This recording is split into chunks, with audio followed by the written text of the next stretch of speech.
Oh, I have to turn on the original sound.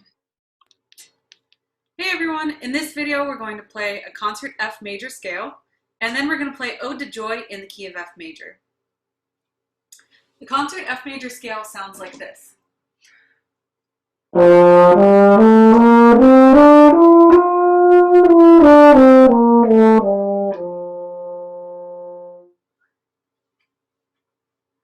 I hope you're enjoying seeing my funny playing face as much as I am, because when I record these videos and I'm looking at the camera, I also see the view of what I look like when I'm recording these videos, and my face looks really strange.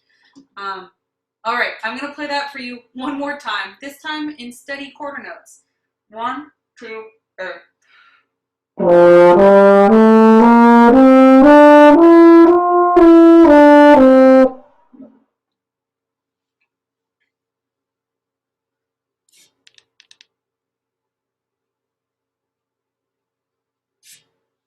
My sound stopped, and that happens sometimes. So what I'm going to do to make that not happen is I'm going to actually relax my face a little bit more and put plenty of air through my instrument. 1, 2,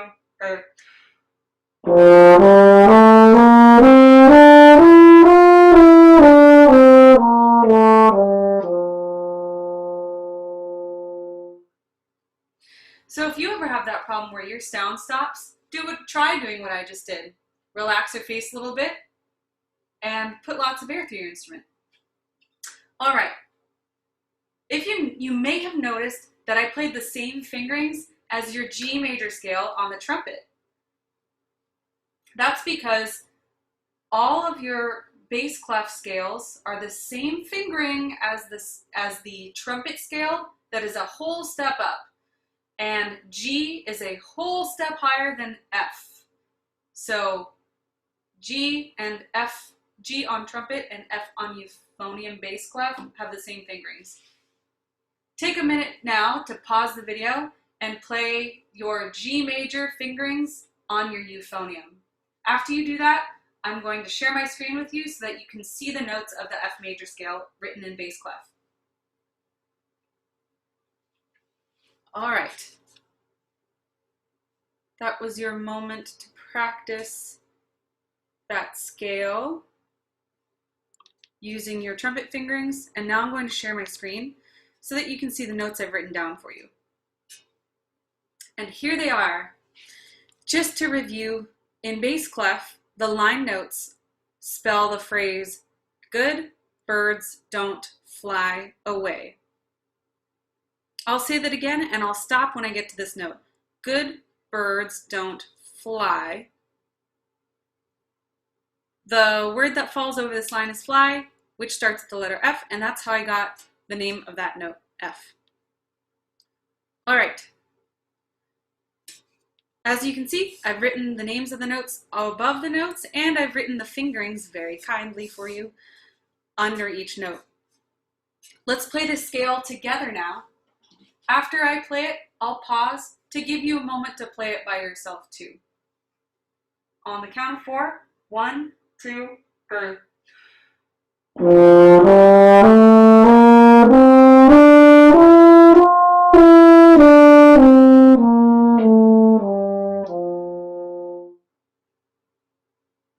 Great. Take a minute to play that scale by yourself a few times.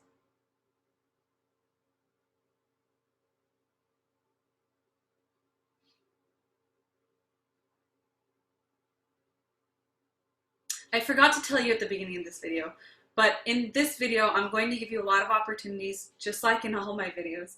In all my videos, I'm going to give you opportunities to pause and practice whatever I just demonstrated.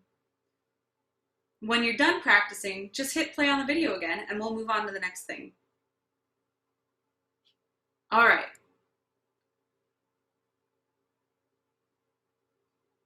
Next, I'm going to remove the fingerings from this scale.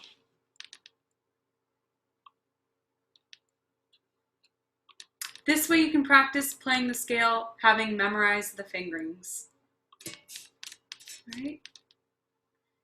If you mess up any of the fingerings in this scale, just go back go backward in the video to where the fingerings are still written down. Make sure that you memorize what fingerings go with these new note names so that when we go to read actual music, you're playing the correct fingerings with the notes that you're reading in bass clef. Let's play this scale together without the fingerings written now. 1, 2, 3.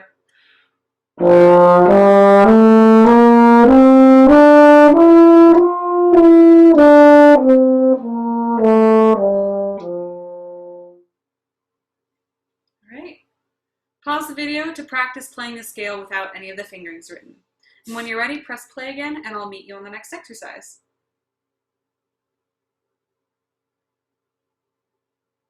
Okay. Now we're going to play that scale twice as fast by playing them in an eighth note written rhythm at the same tempo.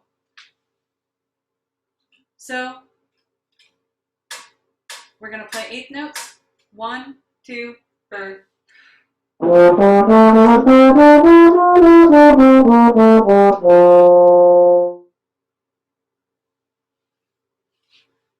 Pause the recording now and practice that scale at that speed. And if you can do it at that speed, play it even faster. Make sure that you're memorizing these fingerings.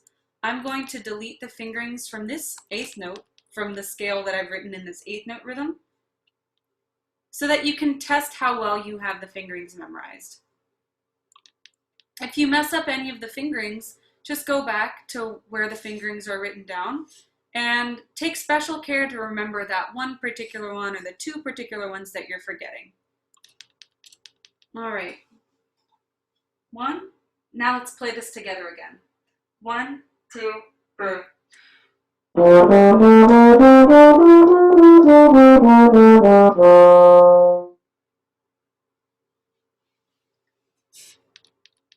All right, pause the video now to practice. And when you're ready, let's move on to the next one.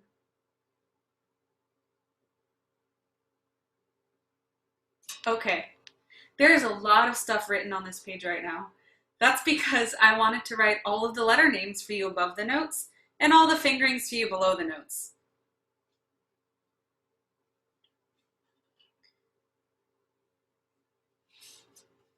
I'm going to change the view now so that you can see the whole song without me having to scroll down. Give me one moment to do this. While I'm doing this, play a few notes.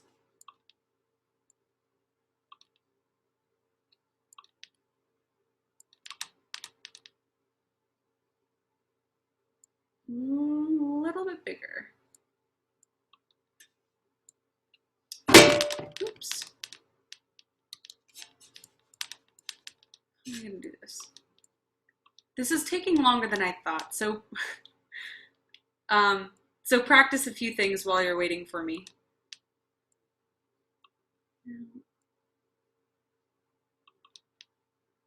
Let's try, no, that's not what I want.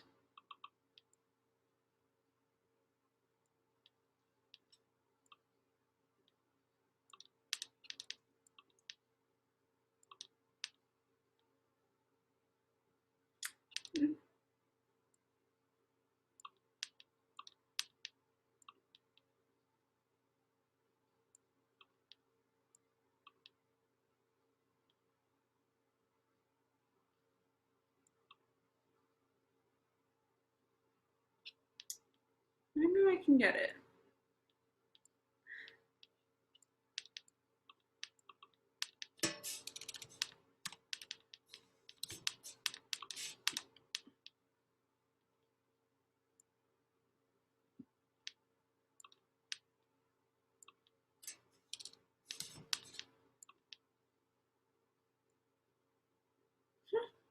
This might be the closest I get. It's a little confusing to read, but oh, okay. I just had a revelation. Stand by.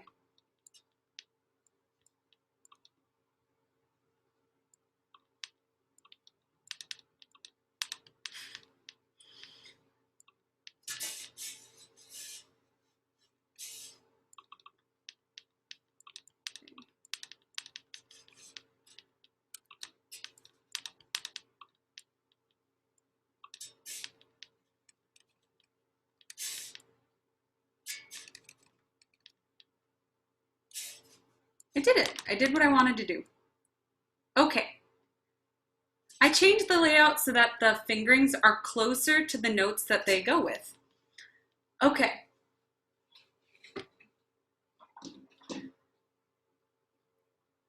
To learn this piece, I'm going to start by playing the entire piece start to finish so that you can hear how it goes. Feel free to play along right now to test how well you can sight read this song. I know you've heard this song before, you might even have played it before, so you'll probably do pretty well. And if you don't, then keep watching the video when I'm done playing it all the way through, and I'm going to break it down into smaller pieces so we can practice it bit by bit. Okay, we're starting at measure 57, and we're going to go until the end here. Feel free to play along or listen, whichever you prefer. 1, 2, 3.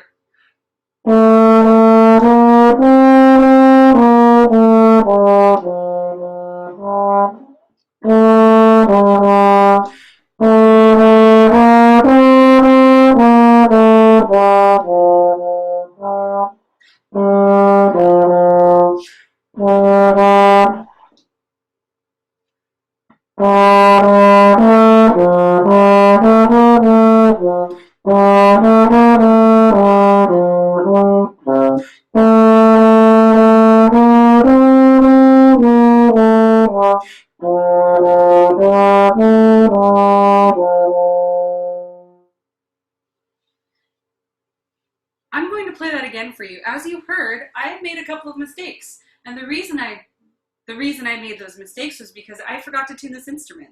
So I'm going to take a few seconds now to tune this instrument.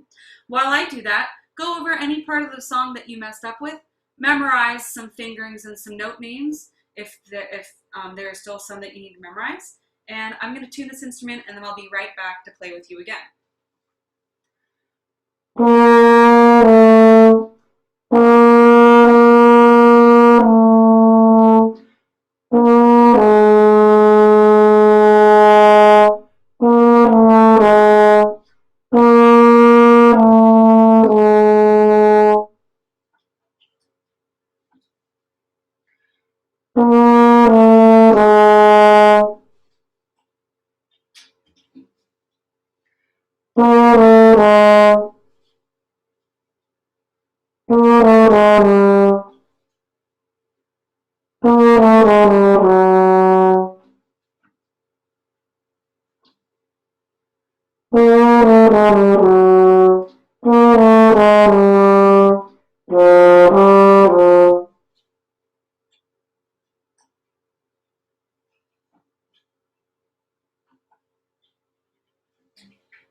Okay, I did it.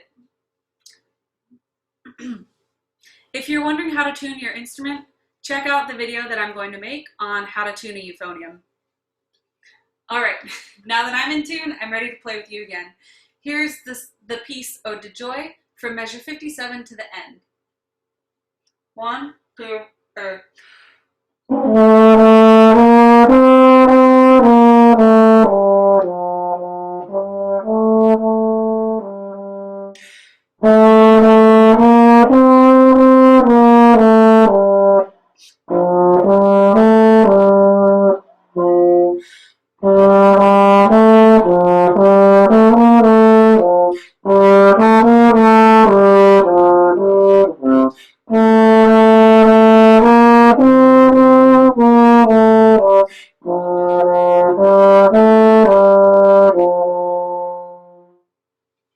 That went a lot better for me because I tuned. All right, next we're going to break this song down into smaller pieces.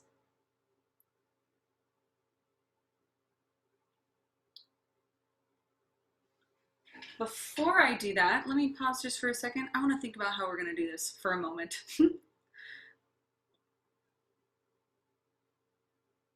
Okay, yes. We're going to do this in 2-bar pieces. This might seem like an unsatisfyingly short amount of music to practice. You know, 2 bars goes by so fast. But the reason we're doing this is because some of these fingerings, the fingerings with these new note names and reading bass clef is new. So we're going to take this 2 bars at a time, and after we practice the 2 bars, I'm going to delete the fingerings for those 2 bars. 1, here's the first 2 bars, so we're going to play this one and this one. 1, 2, 3.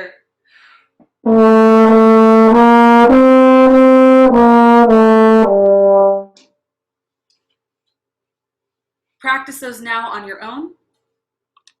And when you come back to it, we're going to play that again without the fingerings written. Okay, here's measures 57 and 58 again with no fingerings now.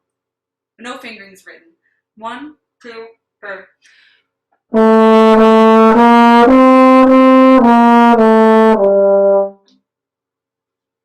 right. Now we're going to move on to the next 2 bars. 1, 2, 3.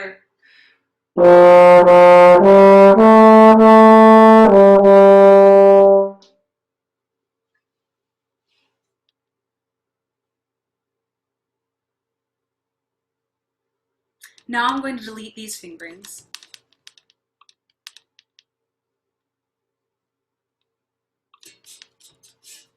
And let's play these 2 bars again without the fingerings written. 1, 2, 3.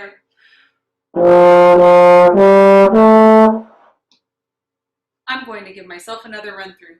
1, 2, same place.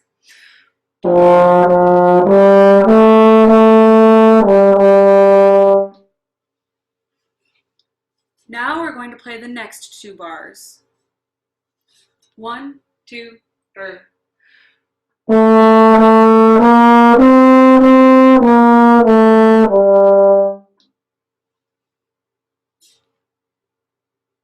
Now we're going to play the next 2 bars. 1, 2, 3.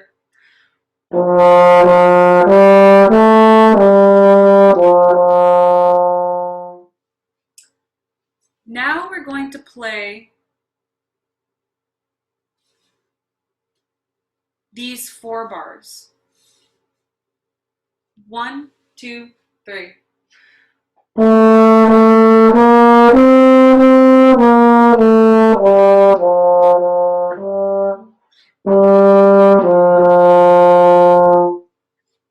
Now I'm going to delete the fingerings.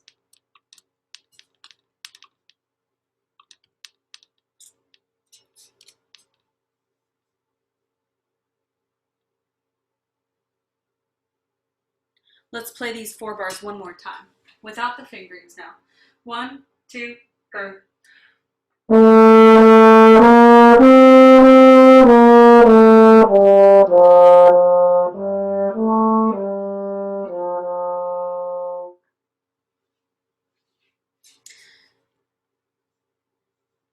Next, let's play these 2 bars. 1, 2, 3.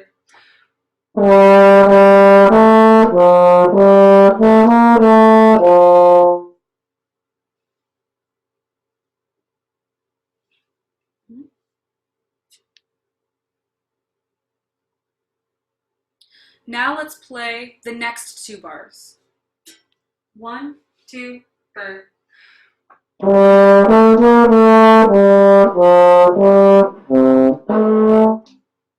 Let's play that again. 1, 2, 3.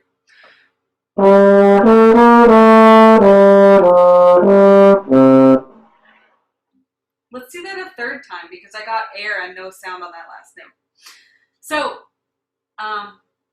when you're playing, well, what I'm going to do to fix that is, again, I'm going to relax a little bit more. I'm going to actually fix the angle of how I'm standing because I think that the way I'm looking at the camera and the way that I'm holding the instrument and just standing it up is actually disrupting how the instrument is laying against my embouchure. And whenever we play, we want to make sure that there's an effortless, easy connection between our embouchure and the instrument. Any bump or disruption in that balance is going to mess up our sound and cause it to either be rough or even to just break the sound entirely so that we don't get a note and instead we just get a puff of air. So I'm going to adjust my posture and adjust the way that I'm holding my instrument. I'm going to relax my face a little bit more and put more air through my instrument, but keep my lips flat together. And this is a good time for you to remind yourself to do all of those same things if you aren't already. Let's play these 2 bars together again. 1, 2, 3.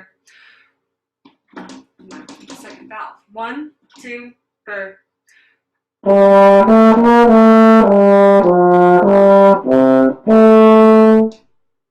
There it was. I think it was actually my posture and the way I was holding my instrument that was causing me to get air instead of a sound. Okay, I hope that you're learning from my process too. Now let's play these 4 bars together.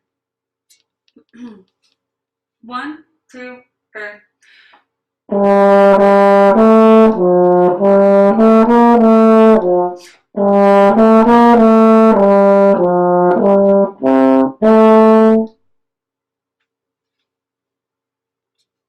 Okay, now I'm going to remove the fingerings.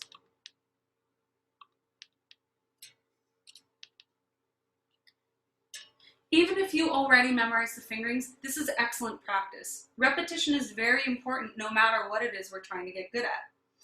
Here we are from measure 65 to 68. 1, 2, 3.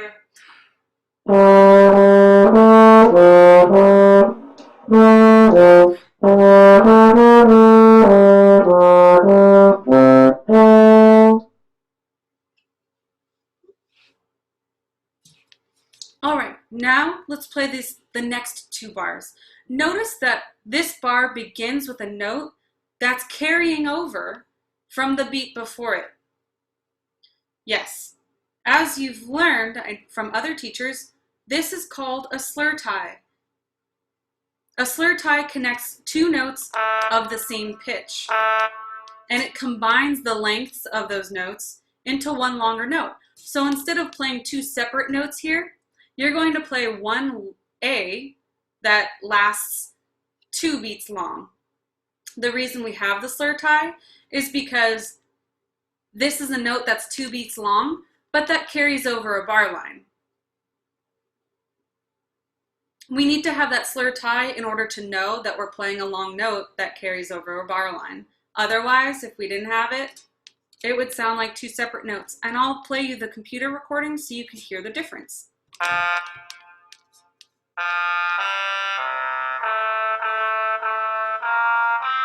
So there you heard 3 separate A's in a row. Now I'm going to put that slur tie back and play it for you again so you can hear what it sounds like with the tie.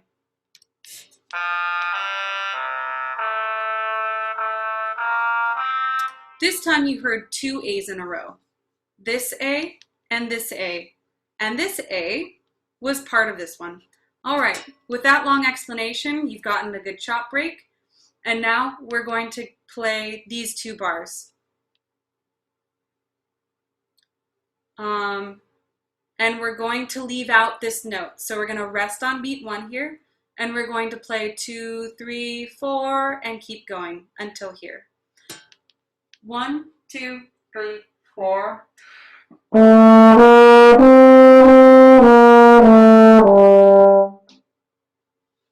I hope you remembered to rest on beat 1 and breathe on beat 1 so we could come in on 2. Let's do that again. 1, 2, 3, 4, breathe.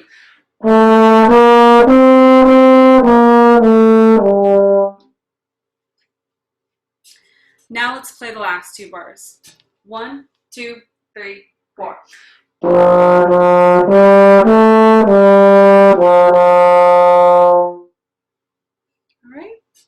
Now we're going to put the last 4 bars together.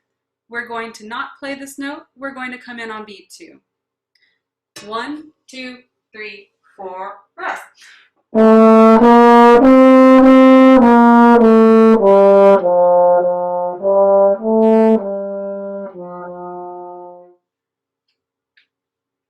All right. Now I'm going to delete these fingerings.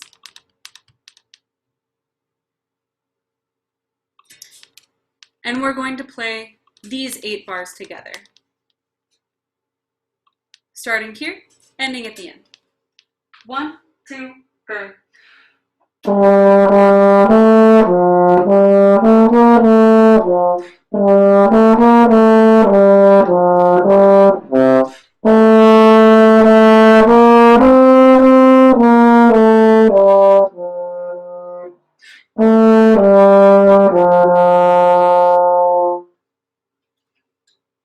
All right. I accidentally left out the G, but I hope you played it. And if not, go back and practice this whole thing and get the note that I missed. That's what I'm going to do after we're done. Okay, now let's go back to the beginning and play the whole thing from start to finish with none of the fingerings written down. If you need to review any of the fingerings, go back to playing your F major scale. Interesting. I'm going to fix this here so that it goes, there we go. If you need to review your fingerings, go back to your F major scale and check out these fingerings again. Practice the scale and memorize those fingerings until you can do the whole scale with the fingerings from memory. Okay.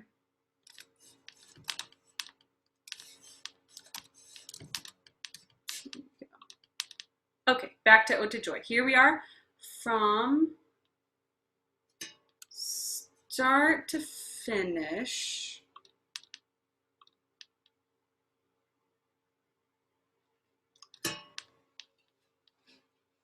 One, two, three.